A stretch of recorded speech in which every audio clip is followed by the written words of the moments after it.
personi i dytë është një politikan, thuhet që është një midis Fatmir Xhafait dhe Damian Gjiknurit. Një nga këta dy, po thonë. Një nga këta dy. Njëri nga këta dy. Thuhet që janë të dy. Dhe njerëzit e lidhin emrin e Agim Ismailit, drejtorit përgjithshëm burgjeve, ish drejtorit përgjithshëm, dhe ati Zambak Gjonajt, që mos i ngatrojmë me mbiemrat, që ka qenë ish drejtor i burgut Vlorës, kanë një lidhje të ngushtë, farefisnore dhe jo vetëm, por edhe shoqërore, me Fatmir Xhafajin. Tani, se ku hyn Fatmir Xhafaj këtu realisht, do duhet, domethënë që SPAK-u pastaj të rëmoj fort në thelb, dhe në qoftë se nuk ka të bëjë Fatmiri, i kërkojmë ndjesë në raport, po emri aty i ka dalë. E njëjta gjë është dhe për zotin Damian Gjiknuri, i cili, pavarësisht se nuk është thirrur asnjëherë në SPAK për të pyetur, në dijenin time ka një dosje të hapur aty. Nuk ka një vendim për procedim penal të një dosje për të hapur për zotin Damian Gjiknuri, por që edhe ai e di fort mirë që është në tehun e SPAK-ut.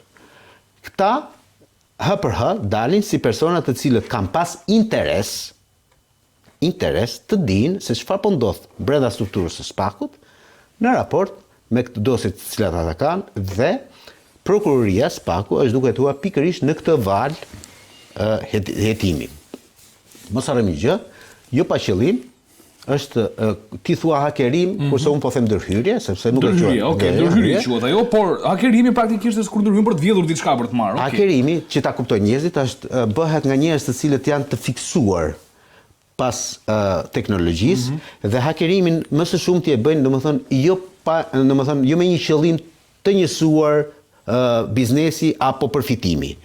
Kujto mirë Wikileaksin, për ta kuptuar, domethënë, nuk është se Julian Assange u bë miliarder për shkak të asaj që ndodhi. Ai e bënte domethënë për benefit botëror, global, për të kuptuar se si operon, le themi, linja e Shtetet Bashkuara të Amerikës asaj kohe, se pra punë e bëri, nuk e bëri për gjë tjetër. Edhe këtu në rastin konkret, nuk prandaj them të më qëroj, nuk është hakerim, po është vjedhje, dhe SPAK-u prandaj është hermetik, sepse po tenton të kuptoj se cili është ai personi brenda SPAK-ut, i BKH-s apo prokurori posaçëm, po unë ka përshtypjen se duhet jetë i BKH-s apo i IT-s, administrat, i cili ka bashkëpunuar nga jashtë, sepse është e pamundur ndryshe them unë. Nëse ata do ta hakeronin sistemin, do futen në sistem, ata në një rënd lapsi do kishin marrë gjitha dosjet aty. Realisht nuk kanë marrë dosje. Janë futur tek emaili i Enkeleda Imellonajt, e cila ndoshta krejtësisht është ajo që po heton sot Allajbejn. Okej, pra, domethënë lidhet puzzle-i, lidhet zinxhiri, po the. Që nuk janë koincidencë gjërat. Një më mund të jenë. Me qartë. Po tani mua ma lejon domethënë ta bëj atë divulgimin tim domethënë. Jo, është okay. Po domethënë deri unë nuk për qëndrimet e tua avokat. Jo, nuk po mundohet që të mos akuzoj kërkënd. Shumë okay. Por të bëj një lloj analize. Shumë okay. Sepse deri në momentin kur unë nuk kam një fakt, nuk e kam problem që ta them, po kjo është historia për cilën po flasim. E qartë. Ajo për të cilin mua më vret në këtë histori, dhe ta thash fillim dhe po i rikthejmë kësaj, pastaj t'ja kolegut, është fakti domethënë që nuk arrit do ta perceptoj se si SPAK-u që ka kaq lehtësisht i thyeshëm. Dhe në qoftë se ka pasur një kritik, një kritik e kam parë profesionale unë nga ana për SPAK-un, ta kam thënë me 10 me 100 herë dhe do ta rrithem prap. Që aty ka të paktën një 7-8 prokurorë që nuk duhet të ishin fare prokurorë, jo prokurorë të SPAK-ut.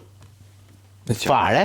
Kjo, dhe e dyta është fakti domethënë që nuk është hera e parë që neve na ndodh që nga SPAK-u rrjedhin informacione shumë të rëndësishme. Bledi e di shumë mirë, domethënë që kur je në fazën hetimore, është e ndaluar që të dalin informacione siç dalin në mediat shqiptare, a thua ti domethënë se jemi duke folur me të dashurën. Dosja e Seli Berishës, dosja e Limetës, dosja e Erion Veliajt, domethënë gjëra Ajambar me Baltezi, pra gjërat e cilat janë të pakonceptueshme për botën europiane. Fare, nuk konceptohen një gjë tillë. Ti do më thuash po mediat pun ka, nuk po merrem me media nuk këtu. Po thuaj që kanë fajin ata që ja japin dispozicion medias. Tani ti nuk mund të hidhesh mua si SPAK. Kolegët avokat që i kanë. Jo, po prit. Ja, po s'është kështu. Që të marrim dhe një mendim tek Beko. Beko, si e pe këtë histori tani? Sepse avokati Nardi u përpoq të bënte një rezume të asaj se çfarë dyshohet që mund të lidhet në këtë histori. Tani ke informacione, çfarë mendon se fshihet pasaj dhe si është spakun në sytë e perceptimit publik tashmë, duket sikur është i goditur? Në fakt i përdore shprehjet në histori. Me këtë më kujtove diçka në rast se më lejon të bëj historik. Këto si vepra penale pra ndërhyjet në sistemet kompjuterike dhe veprat penale lidhur me këto fakte pra ndërhyjet në sistemet kompjuterike janë vepra penale relativisht të reja, e cilat kanë lindur në këtë shekull me ndryshimet dhe me zhvillimet do të them teknologjike të ndodhura kryesisht në pajisjet e të punuarit të shkrimit që quhen kompjutera, pasi kanë evoluar nga makinat e shkrimit që ne kemi pas përdorur dikur në prokurori dhe në hetuesi, të cilat ishin pak të vështira, nuk ishin këtë lehtësi, këtë zhdërvjetësi etj, por ishin shumë të sigurta se sa këto kompjutera dhe këto sisteme, pasi atëherë materiali bëhej nëpërmjet kopjes, kupton, karbonit, ishin disa kopje dhe ishin në arshiv dhe nuk kishte kështu, nuk konceptoi të kishte të tilla arjete, por me ndryshime teknologjike, siç e thash në viteve 2000 dhe më pas krijimin e rrjeteve të brendshme sistemit të përgjithshëm të komunikimit dhe etj, atëherë lini nevoja që këto të zhvilloheshin, të shkonin dhe më tej, duke lehtësuar punën, duke shpejtësuar edhe veprimtarinë e shtetit, por sollën një cënim të lartë të sigurisë, si që shpreh dhe Nardi. Dhe lini nevoja pastaj që të krijoheshin këto nevoja të sistemet e sigurisë duke marrë ekspertë etj. Pra, përsa e përket rastit konkret që përmendet ju, këto janë vepra penale të rënda, parashikon një burgim deri në 15 vjet për autorin e veprës penale, po sepse bëhet fjalë për cënim të sigurisë kombëtare, shpreh edhe Nardi, pasi është goditur prokuroria e posaçme dhe ato akte cilësohen akte sekret, futen si në rangun e sekreteve shtetërore të ushtrisë etj. Kemi patur para raste të tjera që është ndërhyr, por është ndërhyr pjesërisht me vjedhje me thyre dhe pjesërisht në programet kompjuterike dhe në sistemet kompjuterike, është rasti i prokurorisë së Durrësit. Ku personat janë dënuar ashpërsisht në gjykata e Tiranës, pasi ka kompetencë këtu, sepse ka qenë çështje konflikt kompetence me prokurorin e Durrës. Dhe mendoj që këto nuk janë shumë të thjeshta. Duhet të kuptojmë që siç janë edhe parashikimet e kodit penal, kemi një hakerim të thjeshtë, siç kemi dëgjuar, për shembull pa dashur ta vulgarizoj, ndërhyrje në Facebook, ne dëgjojmë hapur që ndodh për shkak të rrjeteve sociale, ku bëhet për qëllim denigrimi të individit etj, por kemi edhe pastaj ndërhyrjet në sisteme të tilla të ndërlikore, siç janë sistemet bankare ose në llogaritë e firmave të ndryshme ose të emaileve të këtyre kompanive që ne kemi patur raste pafund, ku persona të ndryshëm kanë depërtuar në komunikimin mes kompanive që kanë kryer transaksione dhe nëpërmjet manipulimit të adresave të emailit kanë orientuar që të derdhin shuma blerësit të një llogari e cila i përket hakerit, jo shitësit sipas komunikimit që ka patur më parë dhe kanë pasur kompani shqiptare që kanë humbur edhe me miliona euro. Pikërisht prej kësaj ndërhyrje. Për ndërhyrjes të hakerëve, të cilët janë në kombëtim të rrjeteve.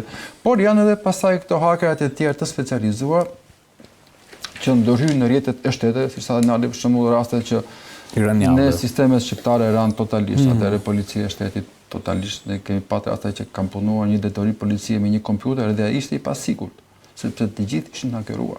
Hakerim, do të thënë, marrje, dëmtim, përpunim, ndryshim informacioni, gjithçka që ti mund të bësh. Profesor, keni punuar edhe me një kompjuter të vetëm për shkak se ra. Dëmtuar informacion, karrierë informacion tani. Por ky është niveli më i lartë i hakerimit të bëhet nga specialistë dhe si rregull paktën s'është se ka rregull, por tu kanë veprojnë nga shtetet të cilët i kanë patur mundësitë dhe kanë patur grupe të tilla që ka pas edhe njohuri për goditje kundër për shembull centraleve përthamore etj që më kërkon një specializim dhe ekspert IT shumë të lartë. Që këta nuk duket sikur nuk po na mungojnë. Domethënë nuk po shoh që her pas here këtu e nisë me Facebookun. Këtu vjen Facebook, domethënë fillojnë që këto nivele të ulta dhe arrin godasim edhe spakun. Flitet domethënë siç e tha edhe Nardi që mund të kenë pasur interesa, po tashmë domethënë ka interesa sepse shiko, Siç ta shpjegova, këto ndahen në 3 kategori, edhe vetë kodi penal i ka ndarë me ndryshimet që janë bërë në vite 2008 në vijim, kur ka njërë sistemet kompjuterike dhe janë hasur këto fenomene, sepse nuk njihesin më parë, nuk ishte kompjuter më parë. Thash punonin me makina shkrimi, dhe atëherë lindi që është bërë një krim quhet në rang terrorizmi, sepse personat të tillë mund të hedhin në herë, mund të bëjnë krime të jashtëzakonshme, më kupton, edhe kanë dhënë prova. Pra, cënohet një integritet i individit, cënohet aspekti material, por edhe interesat e lartë të shtetit. Dhe ky shkallëzim bëhet sipas rëndësisë dhe sipas fuqisë. Një individ për një interes mediokër, personal, mund të ndërhyjë në jetën private etj, por një grup individësh që të ndërhyjnë në këto sisteme duhet të jenë shumë të përgatitur dhe përveç kësaj rasti konkret, siç ata dhe Nardi, se po referohem disa herë, këto sisteme nuk duhet të jenë shumë të sigurta, ku punonjës së shtetit të paktën siç po na serviret tashti, ose ish punonjës të shtetit të ndërhyjnë aty dhe të marrin informacionin, sepse vetë këto struktura dhe tashti po shkohet drejt grumbullimit të informacionit në një mënyrë ose në një tjetër nëpër sistemet kompjuterike. Prokuroria ka patur disa herë disa projekte dhe programe që të aplikoheshin, por duke qenë se ishte herët dhe ishin për të rritur sigurim, po thua. Për të rritur sigurim dhe për të rritur lehtësinë, mundësinë edhe kontrollit edhe të punës, pra por të kontrolluar nga prokurori i përgjithshëm organizimin e vjetër ose kushtonte, hynte në sistem në mjet një kodi dhe ai mund të shkonte komplet dosën që i bëj një skanim. Por ky projekt është lënë atëherë sepse ishte çik ndërlikuar konta etj, por vetë koha tani duke u thjeshtuar programet janë futur në sisteme interneti dhe çdo e dhënë kanalizohet në sistemet e brendshme të cilët lidhen me anë të internetit. Pra çdo dosje është aty, aktet ekspertimi, deklarimet të gjitha, përveç ruajtjes fizike që kanë. Ka një problem shumë të madh, ta shpjegoj pak këtë. Po të mos i cytur shumë gjatë, sepse ndoshta është teknike dhe se kuptojnë fare. Është dhe një lloj po e them neglizhencë, unë po të mos gjetën në një fjalë shqipe, domethënë që nuk i mungojnë shqipet, ç'është e vërteta, nga ana e prokurorëve, të paktën këtyre 3 prokurorëve të cilët po e quaj unë hakerim i emaileve të tyre, të cilët punojnë dhe kur ikin nga puna e lënë dhe kompjuterin në stand-by. Pra nuk e fikin, thua. Fare, nuk e bëjnë shutdown. E lënë stand-by, okay? Pra nuk bën as domethënë dalin nga emaili. Po fare, sepse ai ka dalin emailin, ai nuk e ka dalë fare sepse ai në email e ka të hapur gjithkohë në kompjuterin e tij. Edhe ti dhe unë ashtu e lëm. Identik. Por neve nuk jemi edhe po ne nuk kemi prokuror të spakut. Ka një rregullore në fakt. Po pra, po kjo rregullore nuk ekziston, sepse pse e them këtë? Sepse nuk arritën të futen tek jo, ai prapë këtë disha. Se nuk mund të dalë Ndumani. Pse nuk futën të dalë Ndumani? Fakti nuk e dim saktësisht në lista ata ku kanë. Ne kemi informacion për këto 3 emra. Por mos harroni që ata mund të ndryhin edhe gjatë ditës. Pra kur ti je në marrëdhënie pune ose je në gjyq e ke rënë hapur kompjuterin, mund ta fikësh.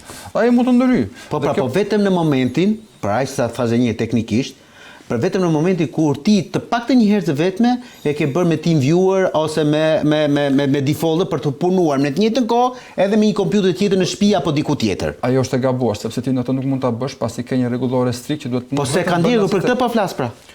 Fiks për këtë po flas. Në fakt kjo është e vërtetë sepse njoftimi është bërë i tillë që çdo sinjalizimi që ndërhyrja është bërë në orët e vona të darkës. Po, dhe këta kanë shkuar dhe nuk arrinin dot domethënë që të futeshin te kompjuteri, por kanë bërë shutdown gjithë rrjetin elektrik.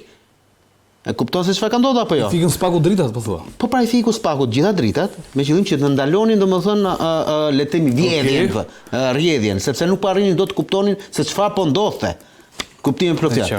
Pra, ajo që po duhet të them është dhe një lloj neglizhence e realisht e spaku dhe prokurorëve të tij. Pra, të mos ja vëm, mos ja veshin se po më duket sikur po i bëjmë heronj të kibernetikës këta që e kanë hakeruar ose vjedhur sistemet. Ata mund të jenë njerëz të cilët domethënë janë më të sofistikuar se ne 3 këtu në raport me pjesën teknike, me njohuri teknike. Por nuk janë Julian Assange. Po jo, nuk janë aty, por nuk janë hacker.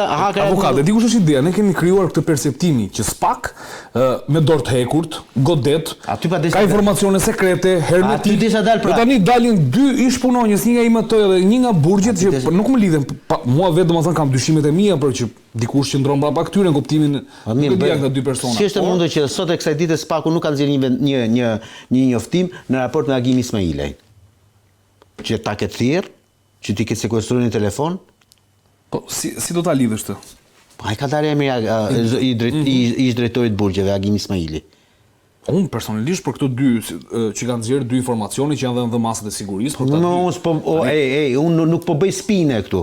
Unë po them atë që ka dalë në media, nuk po shpik rrotën dhe një po them. Pyetja është pse? Pyetja më e madhe e gjitha pyetjeve është, orë zotërinë, 13 mars, 3 prill. Ç'ne buj totale në raport me SPAK-un? Por çfarë interesi ka pasur SPAK-u që kjo histori mos merret vesh fare? Pikërisht prandaj kisha pyetjen, që dalja në publik e këtij informacioni e goditi SPAK-un? Shumë fare. Jo pa qëllim SPAK-u, dy gazetarëve, Eli Fundos dhe nuk e di kush është gazetari tjetër, më duket tani Laod, nuk e di, po Elvin e di, sepse doli publikisht. U kërkoi, i thirri dhe u kërkoi, domethënë, ju lutem mos nxjerrni informacionin në raport me ato që dini. Jo pa qëllim e bëri këtë gjë, se ai nuk e detyron dot gazetarin o zotrinë çfarë do publikojë çfarë jo. Pra në këtë rast SPAK-u vetëm mund të lutet, se ndryshe përsa komentar. Le të shkojnë marrin vendim gjykate, siç e bëri me metamorfozën. E kuptoj. Le të shkojnë marrin vendim gjykate, da detyroj mediat që dhe prapë dhe vendimi i gjykatës nuk është terus o zotri. Se prevalon interesi publik. Në çdo rast, nëse jetojmë në një botë lirë demokratike, po flas, Shikoni, si gazetar kemi 4 nivele informacioni, që i klasifikuar të sekret, top sekret, edhe nuk e di të beko tjetër. Tepër sekret. Tepër sekret, domethënë, këto 4 nivele nuk publikohet, se çdo gjë tjetër mua po më ran dorë. Atëherë është i ke një ligj. Domethënë kemi bazë 325 është, 358 se ngatroj, që thot në fazën e hetimeve paraprake të ndalohet rreptësisht publikimi, sidomos i masave të sigurimit personale të tij. Në kuptim të kodit të procedurës në 104, po mi fik, 103-104. Nëse letra nuk shkruan një nga nivelet e sigurisë ndjes Beko, nuk shkruan një nga nivelet e sigurisë dhe mua kjo letër më bie në dorë, un kam gjithë të drejtën ta publikoj. Po pra. Se çka brenda pasaj. Nivelet janë i zakonshëm, sekret dhe tepër sekret. Në fakt edhe ne kemi patur certifikata për këto, sepse çdo punonjës ose më saktë prokuroria ka patur një organizim në funksionim të tillë që duhet kishte edhe punonjës të cilët kanë qenë të certifikuar me certifikata sigurie të niveleve të klasifikuar. Unë kam patur për shembull 50 tepër sekret, i cili administroi dhe përpunoi informacione tepër sekret i ardhmë. Me kuptoj. Pas nevojave. Atëherë, Biko në këtë histori, ne shohim që SPAK goditet. Pra ç'po ndodh me pajisjet e përgjimit, pra nëse neve na goditet SPAK-u, në një rënd, institucioni, po them unë, më i rëndësishëm që sot konsiderohet që jep drejtësia, po përpiqet japi drejtësi në vend dhe që supozohet ketë nivelin më të lartë të sigurisë dhe zero aksesueshmëri nga jashtë. Çfarë ndodh nëpër histori institucione të tjera, më thënë? Ka një pajisje përgjimi, ne janë sofistikuar këto njerëzit, edhe ka ndodhur, siç e tham që ka patur ndërhyrje, po edhe do ketë, sepse kështu funksionon në gjithë botën, jo vetëm këtu. Nuk është përgjegjësi e punonjësve, prokurorëve dhe administratës të tjerë, përse persona të ndryshëm mund të ndërhyjnë. Ata kanë bërë një tender me Sadiun, e cili merr përsipër sigurinë. Dhe këta janë prokurorë, janë punonjës të drejtësisë, nuk janë specialistë IT, të cilët duhen të dinë të krijojnë firewall e tjerë, nuk kam qartë të tema teknike ose antivirus dhe mbrojtje. Është detyrë e personave, si më tham, për shembull që prokurori nuk është edhe policë që të krijojë sigurinë ose e tjerë. Pra, merren tjerë persona, këta kanë përgjegjësinë.